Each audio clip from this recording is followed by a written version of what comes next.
Bonjour, mon nom est Sandra Lacombe, j'espère que vous allez bien. Alors aujourd'hui, on va parler de quelque chose qui se produit souvent lorsqu'on est l'enfant d'un parent émotionnellement immature, d'un parent aussi qui va nous négliger émotionnellement ou qui va abuser psychologiquement de l'enfant. Et c'est ce sentiment de n'être jamais assez. Donc, ce sentiment d'être bien, ce sentiment profond d'avoir de la valeur, d'avoir ce sont les fondations, en fait, d'une bonne estime de soi. Et il y a trois choses qui sont importantes pour le bon développement psychologique, émotionnel. C'est la confiance qu'on a en soi, hein? Cette espèce d'assurance en soi qu'on a, de savoir qu'on est assez, qu'on est bien, qu'on est aimable, profondément une bonne personne. Vous allez voir, je vais vous expliquer plus tard pourquoi on n'a pas ça en soi quand on arrive d'une famille qui nous a négligés émotionnellement, abusés psychologiquement, donc de parents immatures. Le respect de soi aussi, c'est important et ça vient aussi des valeurs qu'on nous enseigne, qui souvent, ce sont des valeurs qui sont très peu profondes, qui sont très superficielles, c'est ce que je devrais dire. Ce sont des valeurs aussi qui proviennent de l'ego, donc des blessures du parent. Et donc, s'accepter, ça devient extrêmement difficile quand on ne s'aime pas, quand on ne ressent pas de valeur intérieure, quand on ne se respecte pas parce qu'on nous dicte, on nous dit « ne te respecte pas toi-même, respecte ce que moi je veux, mais respecte pas toi, ce que tu es, ce que tu veux, ce qui est bon pour toi ». Dans une certaine mesure, oui, on est un enfant qui doit être guidé, pas un enfant qui doit être écrasé, humilié, ridiculisé. C'est deux choses complètement différentes et ces deux choses ne sont pas comprises par un parent qui est émotionnellement immature. Alors on arrive à l'âge adulte et on se dit, mais pourquoi je ne m'aime pas? Pourquoi j'ai pas confiance en moi? Pourquoi je me comporte comme ça? Pourquoi j'ai vraiment l'impression de n'avoir aucune valeur? Je ne sais pas comment m'aimer, je ne sais pas ce que ça veut dire. Alors voilà, ben, la raison, elle est toute simple. Ce sont des codes de conduite, des messages qui sont ancrés dans notre cerveau et ensuite dans notre corps, qui nous font avoir honte de soi, qui nous font croire qu'on n'a aucune valeur, qu'on est une personne erronée, hein, profondément erronée, je l'ai dit, qu'on est une erreur. Donc, on pense qu'on est un problème, parce que c'est toujours nous le problème lorsqu'on a un parent émotionnellement immature. Alors, la raison pour laquelle je vous parle de ceci, c'est que présentement, le programme de 12 semaines est ouvert et ce que je vais vous présenter actuellement, ça fait partie du cours. Donc, on fait ceci dans le cours à la semaine numéro 3, voilà. Déjà, on commence à se dire, mais pourquoi je n'ai pas cet amour en moi? Donc, on doit déconstruire tous les messages et je vous dis, j'en ai une liste, une panoplie selon le type de parent que vous aurez déconstruit, décodé, mais en fait, même si vous ne connaissez pas le type de parent que vous avez eu, même si vous êtes juste en mesure de dire « j'ai eu un parent négligent, j'ai eu un parent abusif », vous regardez toutes les listes et vous dites « oui, ça m'appartient, ça me ressemble, ça, je ressens ceci ». Et ensuite, on va déconstruire ceci, on va se donner des nouveaux mots intérieurs, des nouvelles sensations intérieures pour dire « finalement, je pense que… » J'avais vraiment une mauvaise opinion de moi parce que j'entendais encore inconsciemment, dans le subconscient, tous ces messages, ces codes de conduite ou ces messages erronés, ces valeurs, ces fausses valeurs qu'on m'a dit d'accepter aveuglément. Alors, si on regarde ensemble ce qu'on fait dans le cours, présentement, j'ai un cahier de croissance devant moi. Donc, ce sont des cahiers de croissance, c'est là où on va faire les exercices. Il y en a un différent chaque semaine. Et dans celui-ci, justement, on déconstruit ces messages qu'on reçoit depuis tout petit et même si intellectuellement, on est capable de même le verbaliser, là, que c'est incorrect, ça n'a pas d'allure, on ne peut pas penser comme ça, c'est ce qui nous détruit. Même si on dit ces mots-là, même si on les pense, même si on les écrit, souvent ils sont tellement profondément ancrés en nous qu'il devient extrêmement difficile de passer au travers de ceci. Donc, c'est l'une des raisons pour qu'on reste aussi dans notre sentiment de ne pas être assez. Et il faut briser ceci assez rapidement. Alors, je les appelle les codes de conduite silencieux qui sont en fait divisés en trois aspects. C'est pas si mal, c'est pas si grave même si on les définissait pas ainsi. Mais bon, j'ai dit, les messages qui vont détruire la confiance et l'assurance, les messages qui vont détruire le respect de soi, le respect qu'on a de soi-même, donc incapable d'imposer ses limites personnelles, ça fait partie de se respecter, n'est-ce pas? Et l'acceptation de soi, je suis comme ceci et ce n'est pas mal, c'est différent des autres parce que les autres sont aussi différents de moi. C'est un exemple que je vous montre ici. Alors, il y a plusieurs pages de ces messages de code silencieux selon le type de parent. Alors, il y a le parent aux émotions volatiles, il y a le parent assoiffé et il y a le parent passif aussi, celui qui est l'ami de son enfant. Il y a celui aussi, le parent qui repousse, c'est celui qui demande à son enfant de s'éloigner. Il est incapable de supporter quoi que ce soit de son enfant. Ça, ça fait très mal à l'enfant. Pardonnez-moi pour ma voix. Je termine COVID et quand je suis malade, c'est toujours dans la gorge que j'ai de la difficulté. Alors, on en prend un au hasard. Je vais aller avec le parent assoiffé. Je n'irai pas parce que la dernière vidéo, j'ai parlé d'eux. Alors, allons avec le parent passif ou tiens, le parent qui repousse. Il y en a beaucoup de ça. Alors, dans les codes de conduite du parent qui repousse, ce que vous allez entendre, et là, je vous demande de faire très attention parce que un parent qui repousse, ou peu importe, un parent qui dit quelque chose, ce n'est pas exactement exprimé dans les mots que je vais le faire. Il faut que vous ayez cette espèce de conscience en vous pour dire, OK, elle me dit, premier exemple, je n'ai pas besoin de ton aide. Ma mère ne m'a jamais dit ça, mon père ne m'a jamais dit ça. Mais est-ce que ça pouvait être exprimé d'une différente façon? Et c'est là où, quand on fait du coaching, c'est important d'avoir cette espèce d'autonomie à l'intérieur de soi. Non, il n'a pas dit « je n'ai pas besoin de ton aide ». Mais par contre, « ah, va-t'en, j'ai pas le temps ». Ça, c'est l'expression de « j'ai pas besoin de ton aide », n'est-ce pas? Donc, il faut arriver à jouer avec les mots.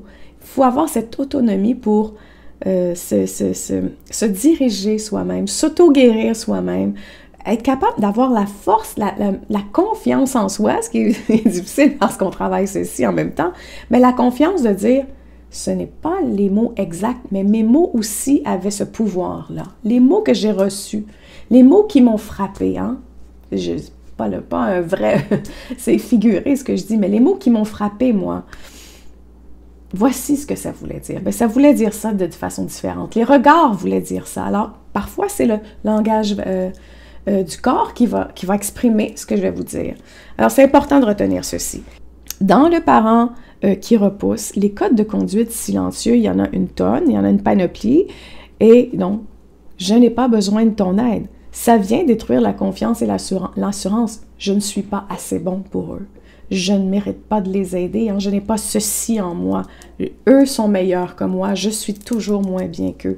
Donc, ce sont des messages qui, avec une seule petite phrase, va s'ancrer en nous et ensuite on les réutilise. Parce qu'à chaque fois, un parent qui repousse réutilise toujours les mêmes comportements pour repousser son enfant. Donc, il va utiliser une autre phrase, « laisse-moi tranquille », une autre phrase qui vient appuyer sur l'idée que nous ne méritons pas l'attention de nos parents, que nous ne connaissons pas rien de la vie, que nous ne connaissons rien de comment se construit une situation. Alors, nous-mêmes, on se dit, je ne connais rien, je ne vaux rien, il ne me considère pas. Alors, tous ces messages qui n'ont pas de mots nécessairement sont ressentis en nous.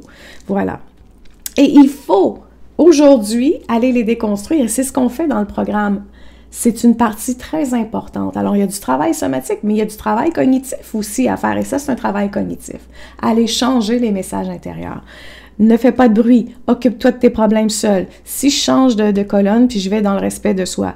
Arrête de pleurer, sinon je vais te donner une raison de pleurer.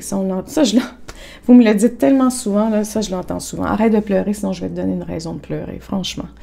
Celui qui crie le plus fort gagne. Donc, si le parent hausse le ton, c'est celui qui gagne. Ne dérange pas ton père, là. Non, mais attention.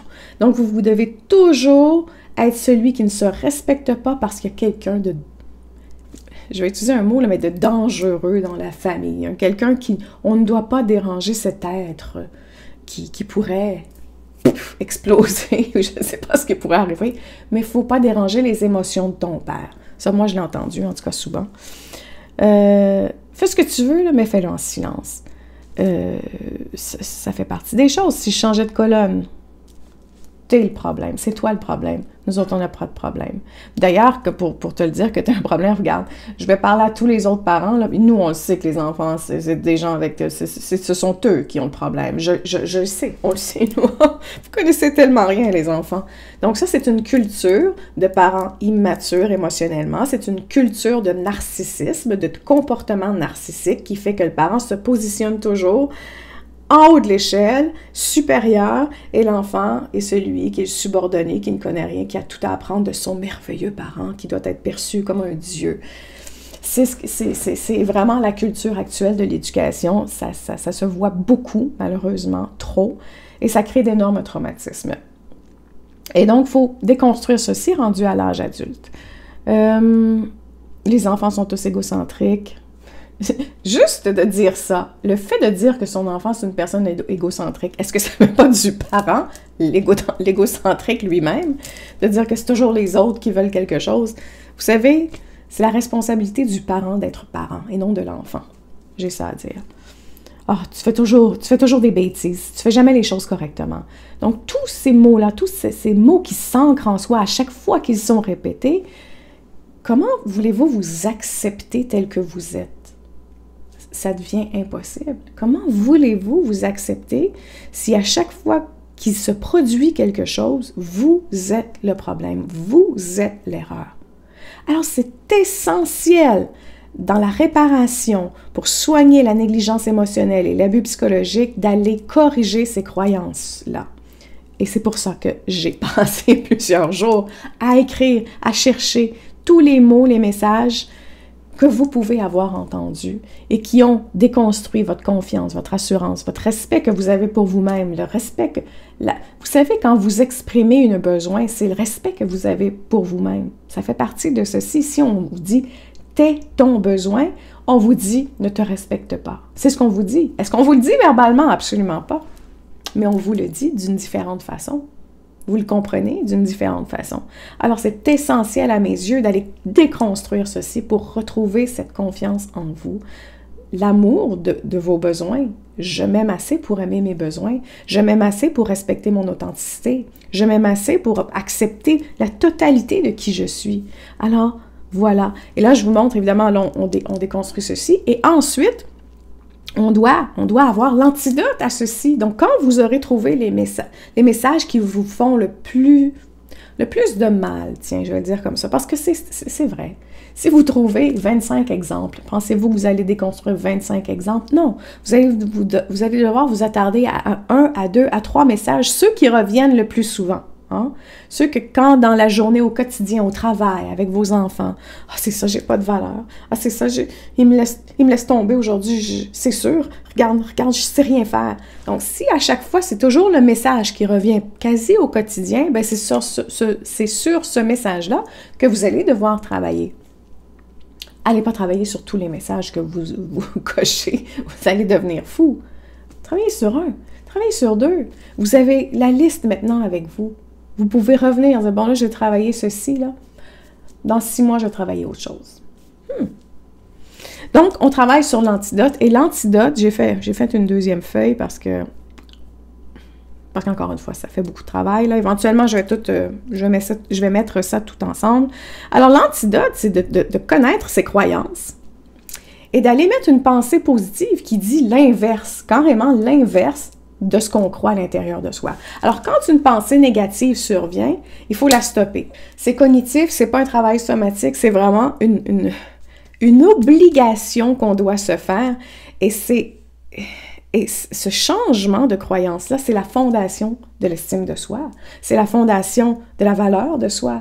C'est la fondation de plein de petites choses qui commencent par des petits fragments à l'intérieur de soi. J'ai vraiment parcouru un chemin incroyable en changeant des petits fragments à la fois. C'est impossible de s'aimer du jour au lendemain. Il n'y a aucune phrase magique qui va survenir pour vous dire « Ah, là, c'est incroyable comment je m'aime et j'ai confiance en moi. » Ça ne se produit pas comme ça. Ça se produit de façon microscopique. Il faut croire en ceci.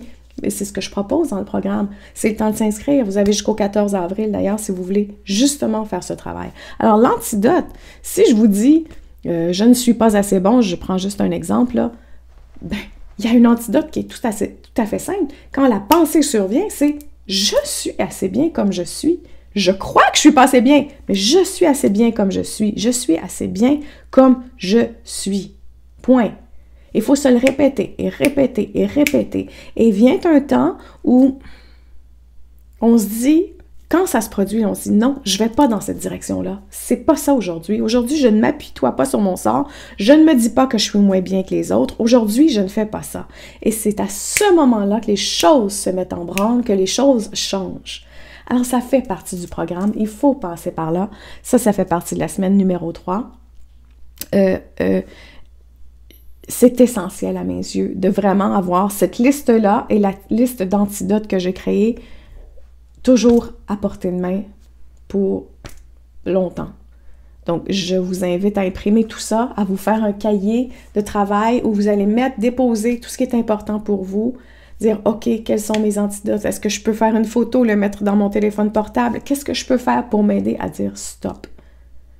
Choisissez un exemple, choisissez 2 exemples, écrivez-les à quelque part, répétez-les, post-it, n'importe quoi. Mais vous devez travailler sur vous, vous devez regagner votre valeur intérieure. C'est de cette façon-là que ça se produit. Alors, si ça vous tente, si vous avez envie, si vous êtes prêt, je vous dis que ça fait une énorme différence. Le coaching. On ne parle pas, on parle du passé, mais on avance parce qu'on fait des actions concrètes. Si ça vous tente de travailler avec moi, c'est le temps. Vous avez jusqu'au 14 avril pour vous inscrire. Les liens sont en dessous de la vidéo. Vous n'avez qu'à cliquer. Les renseignements sont là. Si vous voulez m'écrire parce que vous avez besoin d'informations, ça va me faire plaisir de vous répondre. N'hésitez pas. Je pense que on a vraiment l'impression que les choses vont se placer par elles-mêmes. Mais c'est pas vrai. C'est pas suffisant d'aller travailler, à écouter des vidéos ou à lire un livre. Il faut avoir les outils. Il faut faire l'action dans le moment présent. Et ceux qui avancent, c'est ceux qui font ces actions-là. Ceux qui disent, parfait, tu m'as demandé de prendre 3 minutes par jour et d'aller écrire telle ou telle chose, je vais le faire. Eux voient des micro-changements à tous les jours. Et après 6 mois, ils vont se retourner de bord et dire, wow, OK, je ne l'avais pas vu comme ça, mais là, je le vois. Et ce sont eux qui avancent. Je fais une action à la fois, doucement, qu'est-ce qui est bon pour moi. Vous allez pouvoir travailler sur plusieurs avenues en même temps, mais pas les 12 semaines en même temps. Une chose à la fois. Vous n'êtes pas obligé de suivre le rythme. Quand je dis 12 semaines, je vais changer le nom dans la prochaine cohorte parce que les gens pensent qu'ils doivent faire ça en 12 semaines, ils sont guéris en 12 semaines. C'est faux. C'est comme 12 modules dans lesquels on apprend des choses différentes et qui nous aident justement à sortir de nos traumatismes qu'on a connus dans l'enfance. Les troubles de stress post-traumatique, c'est ça, complexe. Excusez-moi, j'ai oublié d'ajouter le mot, c'est important. Donc, les traumatismes qu'on a subis dans l'enfance, entre autres, c'est ça. Si ça vous plaît, si ça vous tente, rejoignez-moi, suivez-moi, on est ensemble, je réponds à vos questions. Peut-être que justement, vous avez besoin maintenant de dire, OK, j'en ai assez parlé là, c'est quoi les exercices, Sandra? Ben, c'est ce qu'on fait, voilà. Donc, allez voir sous la vidéo, cliquez sur le lien, vous allez pouvoir accéder au cours, pas au cours, mais à la page de vente où j'explique un peu plus en détail ce qu'on fait ensemble, voilà. Sur ce, je vous dis, prenez soin de vous, car tout le reste suivra.